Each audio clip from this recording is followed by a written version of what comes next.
சைவ நெறி தழைத்தோங்கும் சோழவள நாடு என்றும் மங்கா புகழ் கொண்ட காவிரி கொள்ளிடம் புடைசூழ்ந்த நகரமாகிய திருச்சிராப்பள்ளி மாவட்டம் திருச்சி நகர் கீழ் அரண் சாலையில் எழுந்தருளி அருள்பாலித்து வருகின்ற அருள்மிகு ஸ்ரீ ஜெகதாம்பிகை உடனுரை ஸ்ரீ பூலோகநாத சுவாமி திருக்கோவில் ஜீர்ணோ உத்தாரண அஷ்டபந்தன மகா கும்பாபிஷேக விழா.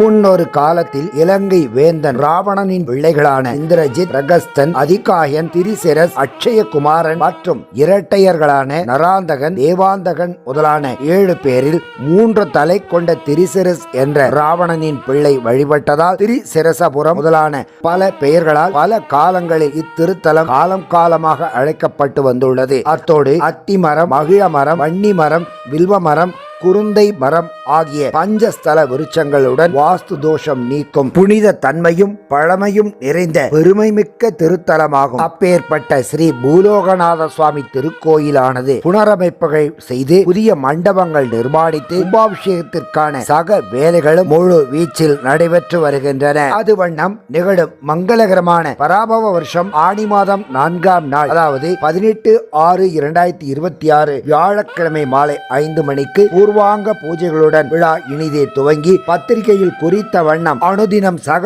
பூஜைகள் முறையே செய்விக்கப்பட்டு கும்பாபிஷேக தினமான 24/6/2026 புதன்கிழமை அதிகாலை 3:30 மணிக்கு 6வது கால யாகம் துவங்கி சக ஹோமங்கள் முறையே செய்விக்கப்பட்டு காலை 6:30 மணிக்கு மேல் அனைத்து விமானங்கள் மற்றும் ராஜகோபுரம் மகா கும்பாபிஷேகம் நடைபெற்று அதனைத் தொடர்ந்து மூலவர் மற்றும் பரிவார தெய்வங்களுக்கு மகா கும்பாபிஷேகம் நடைபெறும். மேலும் அன்று மாலை 6 மணிக்கு திருக்கல்யாண வைபவம் நடைபெற்று பஞ்சமூர்த்தி புறப்பாடுகள் நடைபெறும். அது சமயம் பக்த பெருமக்கள் பெரும் திரளாக வந்திருந்து இறையருள் பெற அன்புடன் அழைக்கும் திருப்பணி கமிட்டியார்கள் மற்றும் ஊர் பொதுமக்கள் அருள்மிகு ஸ்ரீ பூலோகநாத சுவாமி திருக்கோவில் திருச்சிராப்பள்ளி